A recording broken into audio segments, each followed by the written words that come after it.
श्री सच्चिदानंद सद्गुरु साईनाथ महाराज की जय। श्री सच्चिदानंद सद्गुरु भरद्वाज महाराज की जय। குருதேவ தத்தா. சத்குரு சாய்நாதரின் அளவற்ற ஆசிகளுடன் மாஸ்டர் அவர்களில் கண்காணிப்பில் நடந்து கொண்டிருக்கின்ற இந்த சத்சங்கத்தில் ஸ்ரீ சாயிவின் திருவிளையாடல் ஒவ்வொரு வாரமும் மாஸ்டரின் விளக்கங்களை கேட்டு வருகின்றோம். மகான்கள் வெளிப்படையாக மறைந்த மாதிரி நமக்கு தோன்றினாலும் அவர்கள் எப்போதும் இந்த பூமியில் நித்திய சைதன்யமாகவே இருப்பார்கள். ஆனால் அது அனைவரால உணரப்படுவதில்லை. ஏனென்றால் ஸ்விட்ச் போர்டுக்குள்ள கரண்ட் இருக்கும் இல்லையா? ஆனால் ஸ்விட்ச் ஆன் பண்ண மட்டும்தான் ஃபேன் சுற்றும். அவ்விதமாகவே அந்த சைதன்யம் எல்லா இடத்திலும் இருக்கும். நாம் அதை உணர முயற்சி செய்யும் பொழுது அந்த சைதன்யம் நம்மை கிட்ட சேர்த்துக்கும். அவ்விதமாக தன்னுடைய மகா சமாதிக்கு முன்றே நிறைய பேருக்கு பாபா வாக்கு தந்திருக்கிறார். அது நான் எப்பொழுதும் உங்கள் கூடயே இருப்பேன் என்று. பாபா வாக்கு கொடுத்திருக்கிறார், நான் எப்பொழுதும் உங்கள் கூடயே இருப்பேன் என்று. இன்று செங்கல் உடைதல். பாபாவுக்கு தன்னுடைய குரு பிரசாதமாக கிடைத்தது செங்கல். ஒரு நாள் பாபா மசூதி விட்டு வெளியே செல்லும் பொழுது மாதவ் பன்ஸ்லே என்ற ஒரு பக்தன் மசூதியை பெருக்கொண்டிருந்தார்.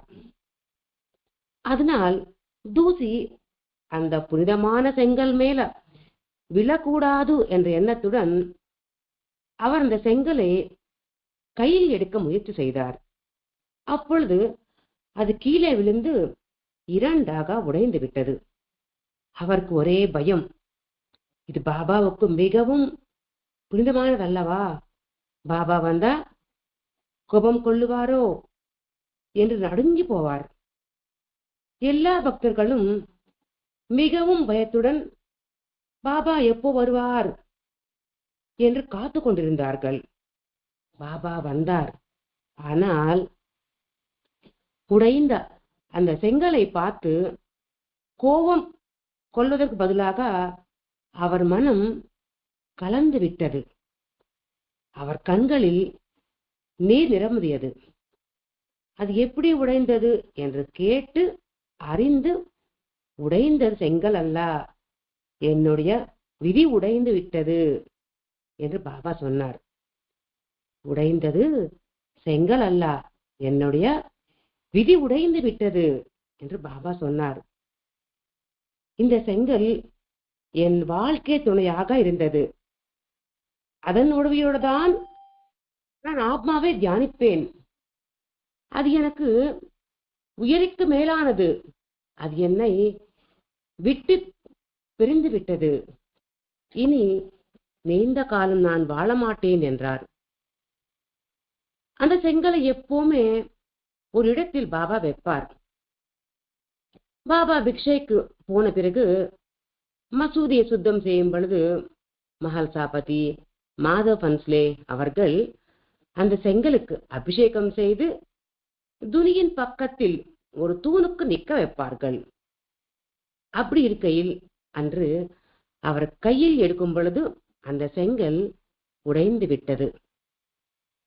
சரி, பாபாவுக்கு அவருடைய குரு பிரசாதமாக செங்கல் ஏன் கிடைத்தது? இது பற்றி நாம் என்னைக்காச்சும் யோசிச்சிருப்போமா? இல்லை.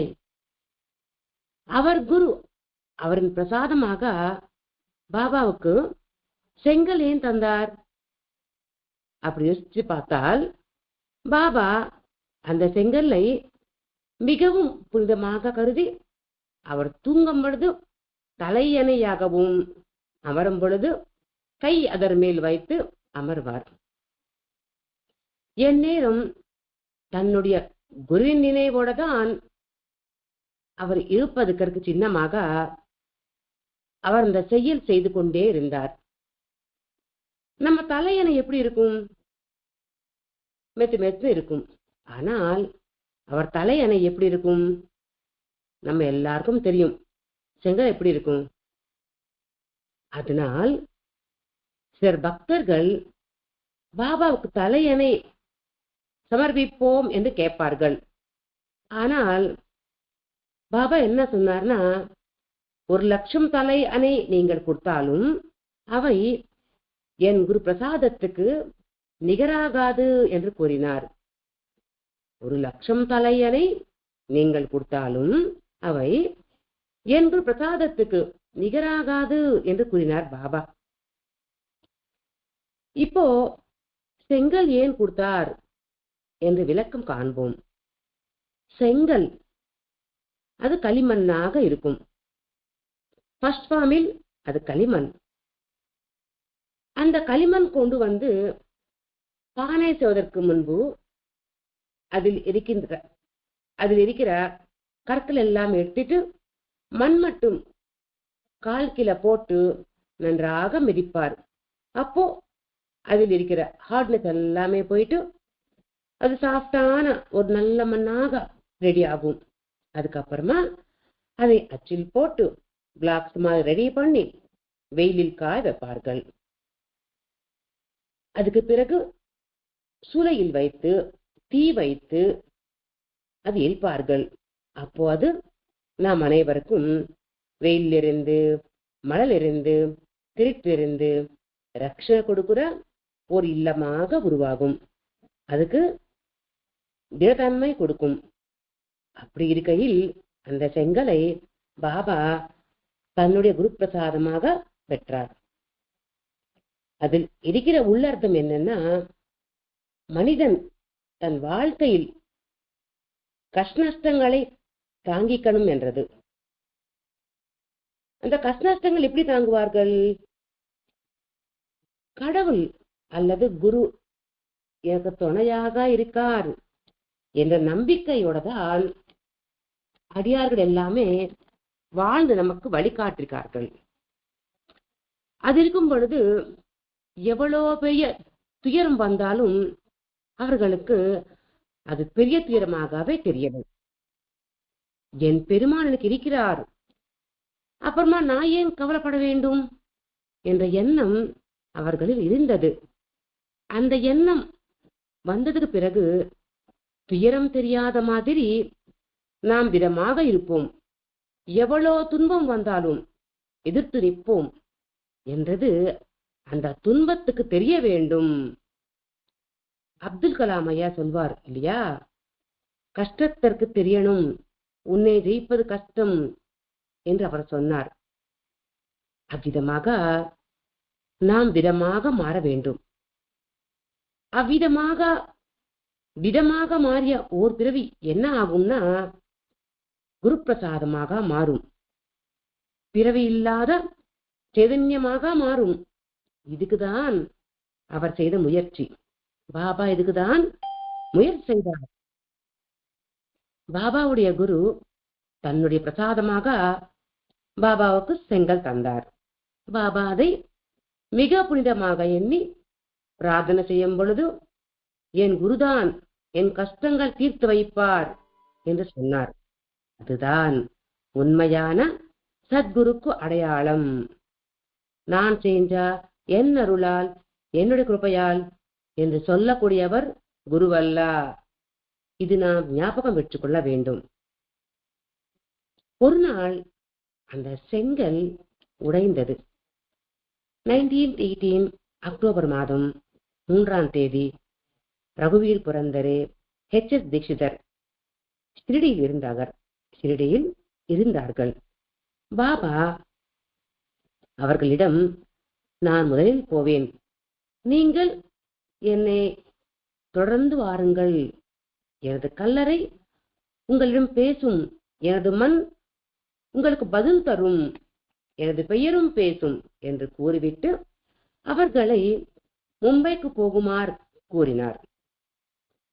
அப்பொழுது பாபாவுடைய உடல்நிலை நன்றாக இருந்தது. இம்மாதிரி மொழிகளை முதலிருந்தே அவர் பேசினார். ஆனால் அதன் பொருளை நாங்கள் உணரவில்லை என்றார் தீட்சிதர். அதன் பொருளை நாங்கள் உணரவில்லை என்றார் தீட்சிதர். இங்க பாபா என்ன கூறினார்? நான் முதலில் போவேன், நீங்கள் என்னை தொடர்ந்து வாருங்கள் என்று கூறினார்.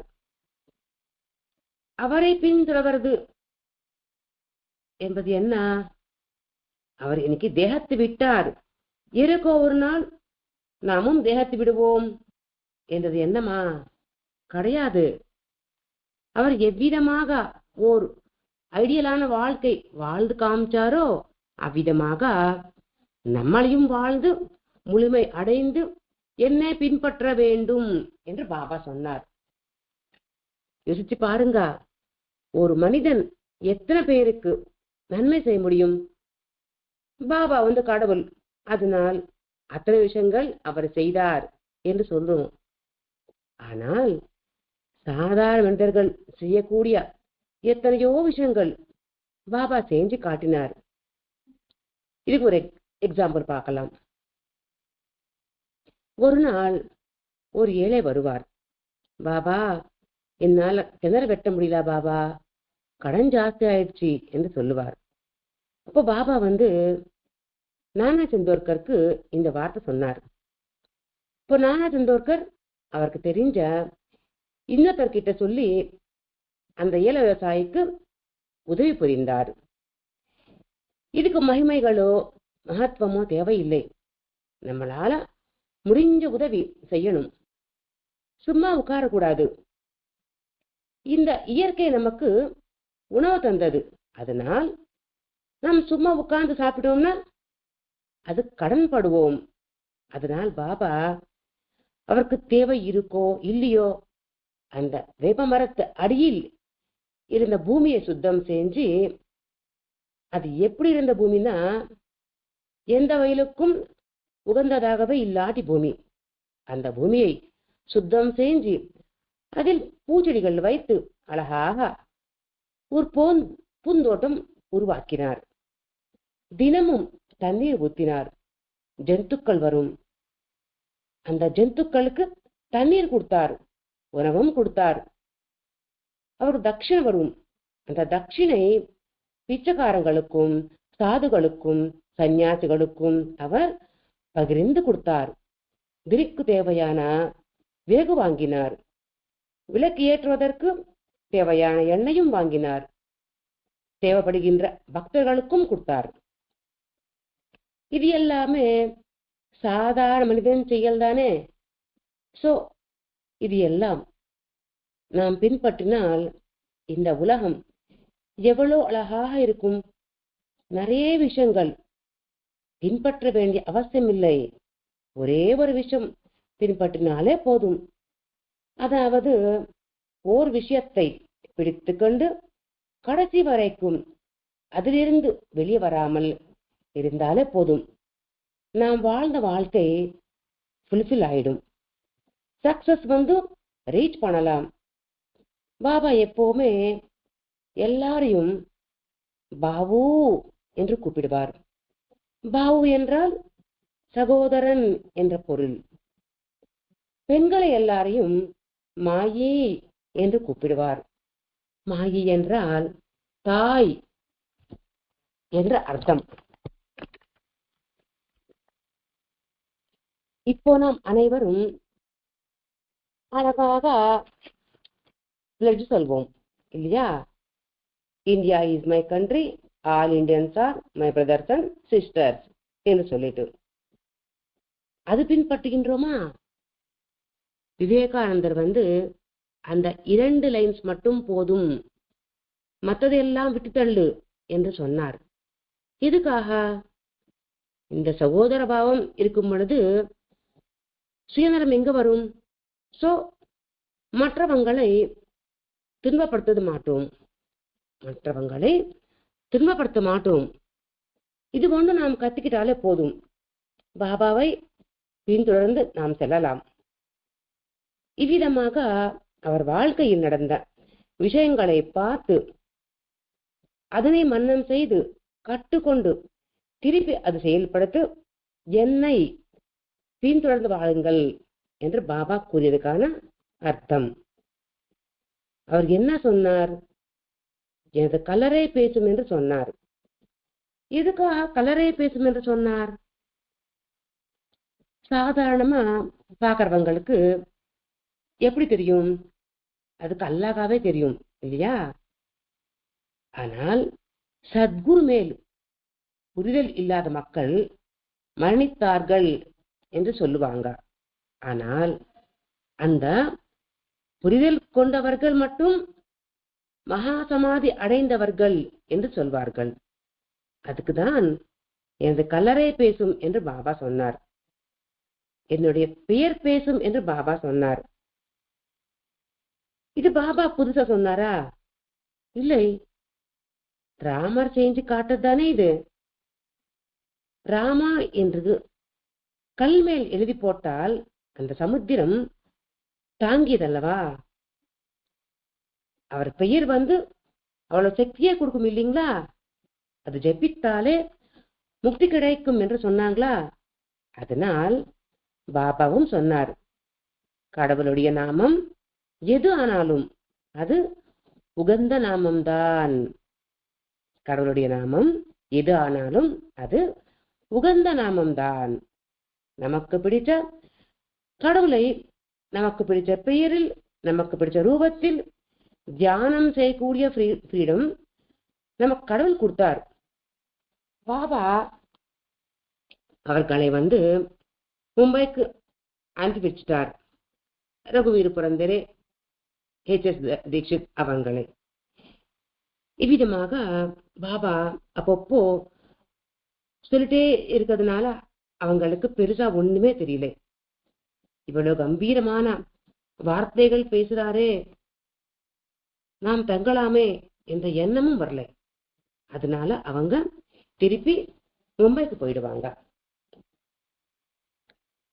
மரணத்தின் நிழல். அதே சமயத்தில் பாபாவுடைய பக்தரான ராமச்சந்திர பாட்டீல் என்பவர் தீவிரமான நோய் வாய்ப்படுவார்.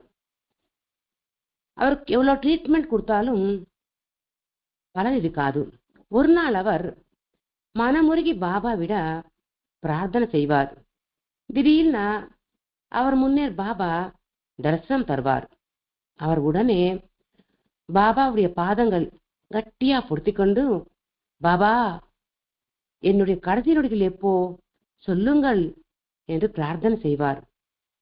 உடனே பாபா மிருத்து தேவதை ஆர்டர் கேன்சல் ஆயிடுச்சு, நீ சீக்கிரமாவே குணமடைவாய். ஆனால் எனக்கு தாத்தியாவை பற்றிதான் பயமாக இருக்கு, அவர் விஜயதசமி அன்று மரணிப்பார் என்று எழுதிப்பட்டது என்று சொன்னார். இது யாருக்கும் சொல்லாதே என்று பாபா சொன்னார். பாருங்க, இங்க ராமச்சந்திர பாட்டீல் என்பவர் பாபா கூடயே இருந்தார். அந்த சத்சாங்கத்தியம் சத்குருடைய சந்நிதியில் இருந்ததனால் அவர் அவளோ நோயில் இருந்தாலும் பாபாவை பிரார்த்தனை செய்தார். பிரார்த்தித்தவுடனே பாபா தரிசனம் கொடுக்கிறார். பாபா என்னுடைய நோய் குணமடைய செய்யுங்கள் என்று சொல்லாமல், என்னுடைய கடைசி நொடிகள் எப்போ என்று தெரியப்படுத்துங்கள் என்று கேட்பார். என்னுடைய கடைசி நொடிகள் எப்போ என்று தெரியப்படுத்துங்கள் என்று கேட்பார். இதுதானே திருப்தி அடைந்த மனம் என்றது. சத்குருடைய சாங்கத்தியம் சந்நிதினால் அவருக்கு அப்பேற்பட்ட பக்குவம் வந்தது. அவர் குணமாயிட்டார். உடனே தாத்தியாவுக்கு நோய் வந்துடும். இந்த ராமச்சந்திர பாட்டீல் என்பவருக்கு ரொம்ப கவலை வந்துடும். ஏன்னா பாபா சொன்னது எதுவுமே எப்பவுமே தட்டி போன விஷயம் கிடையாது. இப்போ தாத்தியா பற்றி பாபா இப்படி சொல்லியிருக்கிறாரே அப்படின்னு சொல்லிட்டு அவர் ரொம்ப கவலைப்படுவார். அந்த சீக்ரெட் பாலாஷிம்பி என்று ஒருத்தருக்கு மட்டும் ஷேர் பண்ணுவார். 2 ஊஞ்சல்கள். நவராத்திரிகள் ஆரம்பமான உடனே தாத்யாவுக்கு பயங்கரமான நோய் வரும். அவர் மசூதிக்கு கூட போக முடியாது. பாபாவை தரிசனம் பண்ண முடியாது. பாபாவுக்கும் விபரீதமான ஜுரம் வரும். தினம் தினம் பாபாவுடைய ஆரோக்கியம் குறைஞ்சு கொண்டே வருகிறது. பூட்டி வாடா புனிதமுறை செய்யாமலேயே பாபா விட்டு போயிடுவாரா என்று பயந்தார் பூட்டி. பாபா அவ்வளோ நோயில் இருந்தாலும் தாத்யாவுக்கு மட்டும் தினமும் ஊதி அனுப்புவார். ஒரு நாள் தாத்யாவை மதிய உணவுக்காக மசூதிக்கு வர சொல்லுவார் பாபா. பக்தர்களின் உதவியோடு தாத்யா மசூதிக்கு வருவார். அப்போ பாபா தாத்யாவுக்கு பாயசம் வைப்பார். ரொம்ப கஷ்டப்பட்டு தாத்யா அந்த பாயசம் சாப்பிடுவார். அப்போ பாபா அவர் நெற்றியில் ஊதியிடுவார். ஊதியிட்டு என்ன சொல்லுவார்னா, தாத்யா, முதலில் நம்ம இருவருக்காக 2 ஊஞ்சல் கொண்டு வந்தேன். நம்ம இருவருக்காக 2 ஊஞ்சல் கொண்டு வந்தேன். ஆனால் என் மனதை மாற்றிக்கொண்டு இப்போ நான் ஒருவனே செல்கின்றேன், நீ வீட்டுக்கு போ என்று சொல்லுவார். இங்க ஊஞ்சல் என்று பாபா சொன்னார். ஊஞ்சல் என்றால் சமாதி என்ற பொருள் உண்டு. இது எப்படின்னா, சாய்பாபாவின் பார்வையில் மரணம் என்றால் டெம்பரரி ஸ்லீப்பிங், அவ்வளவுதான். ஜீவிகள் மறுபடியும் பிறக்க வேண்டியதுதானே, பிறப்பார்கள் அல்லவா. ஆகையால் பாபா ஊஞ்சல் என்று சொன்னார். பயாஜி அம்மா தன்னுடைய குழந்தையான தாத்யாவை எவ்விதமாக பார்த்து கொண்டாரோ அவ்விதமாகவே பாபாவையும் பார்த்து கொண்டார். இல்லை, அது விட அதிகமா பாபாவை பார்த்து கொண்டார். அதுக்கு நன்றி தெரிவிக்கிற மாதிரி பாபாவும் தாத்யாவை தன்னுடைய ரூபமாகவே நேசித்தார். ஒரே ஆத்மா 2 தேகங்களாக அவங்க 2 பேரும் வாழ்ந்தாங்க. அதுக்காக பாபா மரணத்தில் கூட நாம் வேறுபடக்கூடாது என்று நினைத்தார் போல. அதுக்காக 2 ஊஞ்சல் நான் கொண்டு வந்தேன் என்று சொன்னார். ஆனால் தாத்யாவுடைய குடும்பத்தை எண்ணி பாபா அவருடைய சங்கல்பத்தை விட்டுட்டார். இது கேட்டவுடனே தாத்யா அழ ஆரம்பிச்சுட்டார். பாபா, என்னையே முதல் அனுப்புங்க அப்படி என்று. அப்போ பாபா நான் ஒரு ஃபக்கீர், நான் போனா யாருக்கு துக்கம்? துக்கப்படுறவங்க யாருமே இல்லை. நீ போனா உன்னுடைய சொந்தக்காரங்கள் எல்லாருமே கஷ்டப்படுவார்கள். அதனால் வேண்டாம், நானே போறேன் அப்படின்னு பாபா சொல்லுவார். தாத்யா சொல்றார், நான் போயிட்டா என் பந்துக்கள் மட்டும்தான் துக்கப்படுவாங்க. ஆனால் நீங்க போயிட்டீங்கன்னா எண்ணற்ற மக்கள் திக்கு இல்லாத அனாதைகள் ஆயிடுவாங்க பாபா. அதனால என்னையே அனுப்பிடுங்க அப்படி என்று தாத்யா கெஞ்சுவார். இன்னொரு வார்த்தை கூட தாத்யா சொல்லுவார், என்னுடைய வாழ்க்கை எனக்கும் பந்தம்தான், மற்றவர்களுக்கும் பந்தம்தான், ஆகையால் என்ன அனுப்பிடுங்க என்று சொல்லுவார். உடனே பாபா வாய்முடு, போ வீட்டுக்கு அப்படி என்று சொல்லிட்டு தாத்யாவை வீட்டுக்கு அனுப்பிடுவார். இந்த காலம் என்ற பலகை மேல் அவருடைய சாசனத்தை எழுதிட்டு கண்ணீர் நிறைந்த கண்களோடு வீட்டுக்கு போயிட்டே இருந்தார். தாத்யாவை பார்த்து கொண்டே பாபா இருந்தார். இது எல்லாமே பக்கத்திலேயே வேலை செஞ்சுட்டே இருந்தா தாமியா பார்த்திடுவார். அவருக்கு அழ வந்துருவும். பாபாவும் பார்க்க முடியாது, யாருக்கும் சொல்ல முடியாது. உடனே அவரை பார்த்துட்டு, பாபா உனக்கு அறிவு இல்லையா? எனக்கு எங்க மரணம், யாருக்கும் சொல்லாதே, ஜாகிரதையாயிரு அப்படி என்று சொல்லுவார். ராமவிஜயம் பாராயணம். பாபா வாஜே என்ற ஒரு பக்தரிடம் தினமும் ராமவிஜயம், அதாவது ஒரு வாரத்தில் ஒரு முறை, 2வது வாரத்தில் 2 முறை அவரை படிக்க சொல்லி கேட்பார். பாபா கேட்பார், அதாவது சிரவணம் செய்வார். அது கேட்டு முடிச்சதுக்கு பிறகு வாஜே என்பவருக்கு ஒரு தேங்காயும் தட்சிணையும் கொடுப்பார். அதிலிருந்து பாபா மௌனமாக இருக்க ஆரம்பிச்சார். இங்க பாருங்க, பாராயணம் செய்வது எவ்வளோ பெரிய விஷயம் என்பது ஒரு மகான் நமக்கு பின்பற்றி காட்டினார். அவர் செய்து நமக்கு காட்டினார். பாராயணம் என்றது மனிதனுக்கு முக்தி தரும். இதுதான் பாபா. இது பாபா இப்போ புதுசா சொன்னாரா? இல்லை, எப்பவோ எத்தனை பேரோ சொல்லியிருக்காங்க. ஆனால் அது எதுவுமே நாம் ஞாபகத்தில் வச்சுக்கலாம். நம்ம முன்னோர்கள் நமக்கு கொண்டு வந்து சேர்க்கலாம். அதனால் பாபா நமக்கு சொல்றார். சிரவணத்துக்கு ஒரு எக்ஸாம்பிளாக பரீட்சை மகாராஜாவை பார்க்கலாம். பரீட்சை மகாராஜா அவர் ஒரு வாரத்தில் மரணிப்பார். அந்த கதை எல்லாருக்கும் தெரிஞ்சிருக்கும். அவர் ஞானம் இருக்கிறவர்.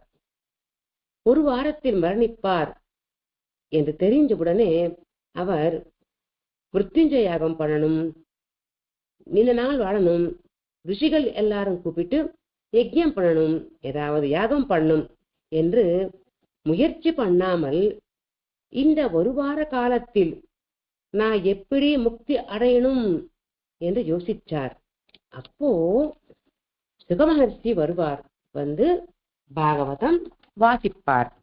அதாவது அவர் பாகவதம் படிப்பார். பரீட்சை மகாராஜா வந்து சிரவணம் செய்வார், அதாவது கேட்பார். அப்படி கேட்டு அந்த ஒரு வார காலத்தில் அவர் முக்தி அடைந்தார். இது பற்றி பாகவத்தில் எழுதியிருக்கு. ஆனால் நாம் எத்தனை பேர் இது படிக்கிறோம்? இது பற்றி நாம் மறந்துட்டோம். ஆகையால் பாபா திருப்பி நம்ம ஞாபகப்படுத்திருக்கார். ஒரு வாரத்தில் ஒரு வாட்டி மெதுவா ராமவிஜயம் கேட்டார் பாபா. 2வது வாரத்தில் 2 வாட்டி கேட்டார். இந்த மாதிரி 3 முறை சிரவணம் செய்தார். வாசிச்சு காமிச்சவருக்கு தேங்காயும் தட்சிணையும் கொடுத்தார் பாபா. நாம் இங்க பாத்தீங்கன்னா ஒரு விஷயம் புரியும். அது அவர் கடவுளுடைய அவதாரமாக போற்றப்பட்டாலும் அவருக்கு சேவை செஞ்சவருக்கு தட்சிணை கொடுத்து நன்றி எப்படி தெரிவித்தார் என்றது. நன்றி எப்படி தெரிவித்தார் என்றது சிரவணம் செஞ்சு காமிச்சதுனால வாஜ என்பவருக்கு தட்சிணை தேங்காவும் கொடுத்தார். மாஸ்டர் வந்து தட்சிணை என்று எழுதிட்டார். தட்சிணை யார் கொடுப்போம்? குருவுக்கும் கடவுளுக்கும் கொடுப்போம் இல்லையா? ஆனால் இங்க பாபாவுக்கு வாசிச்சு காண்பவருக்கு தட்சிணை கொடுத்து கௌரவித்தார் பாபா. இந்த காலத்தில் நாம் அனைவரும் தெரிஞ்சு கொள்ள வேண்டிய விஷயம் வந்து மற்றவர்களை மதிக்கிறது, கௌரவிக்கிறது. பாபா அவர் மனிதனே தன்னுடைய மனதிலே ஆசீர்வாதம் பண்ணாலும் போதும், அது நமக்கு தெரியாது. அதனால நன்றி தெரிவிப்பதற்கு எப்படி என்று நமக்கு தெரிய வைப்பதற்காக வெளிப்படையாக தேங்காவும் தட்சிணையும் கொடுத்தார். அதாவது ஒருவர் தன்னுடைய நேரமும் சக்தியும் நமக்காக செலவழிக்கும் பொழுது அவருக்கு நாம் நன்றியுடன் இருக்க வேண்டும். நாமும் தினமும் சத்சங்கம் கேட்கிறோம், ஆனால் எவ்வளவு நன்றியாக இருக்கிறோம் என்று நமக்கு நாமே யோசிக்க வேண்டும். நமக்கு நாமே யோசிக்க வேண்டும். இங்க பாராயணம் பாபா கேட்டார். இங்க ஒரு விஷயம் நாம் ரொம்ப டீப்பாகவே கவனிக்கணும். இதுக்காக இது சொல்றேன்னா, பாபாவுக்கு அவருடைய கடைசி நாள் எது என்றது தெரியும். இந்த தேகத்து எப்போ விட போறே என்றது பாபாவுக்கு தெரியும். அதனால் 3 வீக்ஸ்க்கு முன்னாடியே ரம விஜயம் கேட்கணும் என்று டிசைட் பண்ணிட்டார். டிசைட் பண்ணிட்டு கேட்டார். நமக்கும் நம் மரணம் எப்போ தெரியுமா? யாருக்குமே தெரியாது. அப்படி இருக்கும் பொழுது நாம் என்ன பண்ணணும்? புத்தர் சொல்லி கொடுத்த மாதிரி மனத்தையே தியானித்து மனத்தை ஜெயிக்கணும். மனத்தையே தியானிக்கணும், மனத்தையே ஜெயிக்கணும்னா இந்த உடல் நிரந்தரமானது அல்ல என்றது ஞாபகம் வச்சுக்கணும். அது எப்போ போகுமோ தெரியாது. இது நம்பினோமா அப்படியே விழுங்கி விடும் நம்மளை. அதனால் இது நம்மை ஏமாற்றுவதற்கு முன்னாடி நாம் அலர்ட் ஆகணும். அதனால்தான் நித்திய பாராயணம் என்ற முறையை நம் முன்னோர்கள் பின்பற்றினார்கள். பூஜா என்றாலே அதில் பாராயணமும் இன்க்ளூட் ஆகி இருந்தது. அந்த காலத்தில் சிரவணம், கதா காலக்ஷேபம் என்றது அந்த காலத்தில் தினமும் சாயங்காலத்தில்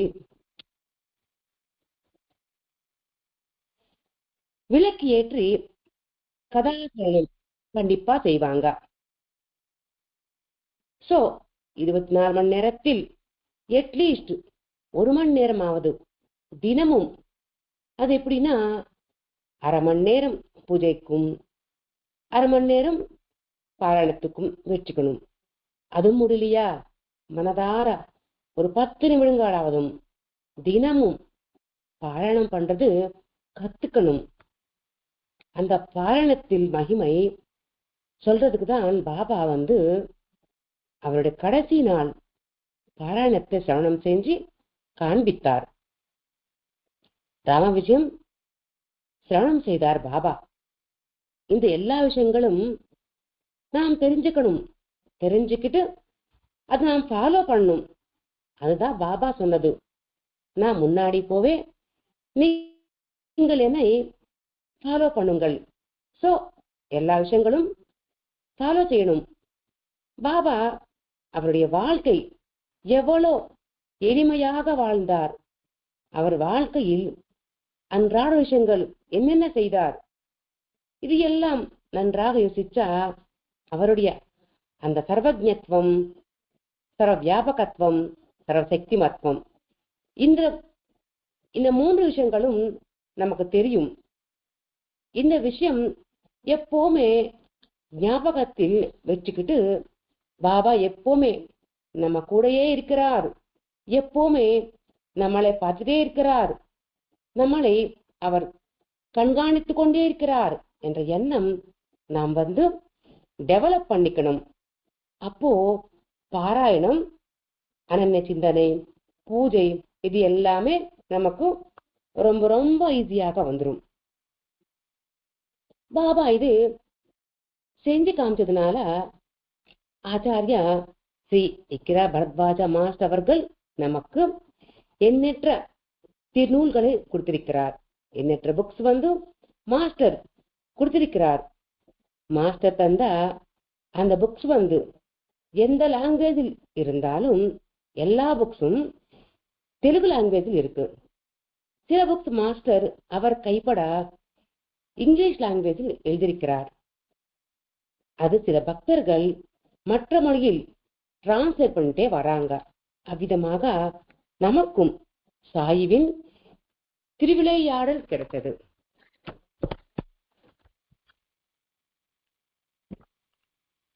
இந்த திருநூலுக்கு அவர் கொடுத்த விளக்கத்தை நாம் பார்த்து கொண்டே இருக்கிறோம். வந்தோமா, வாழ்ந்தோமா, போனோமா என்று இருக்கக்கூடாது. நம்மளோட சிக்னேச்சர் இருக்கணும். அதுக்கு மாஸ்டர் வந்து காண்பித்த அந்த வழி மிக எளிதானது. இது எஸ்டுவே அந்த தந்தை கரம் பிடிச்சி நம்மளை கூட்டி போறாரு.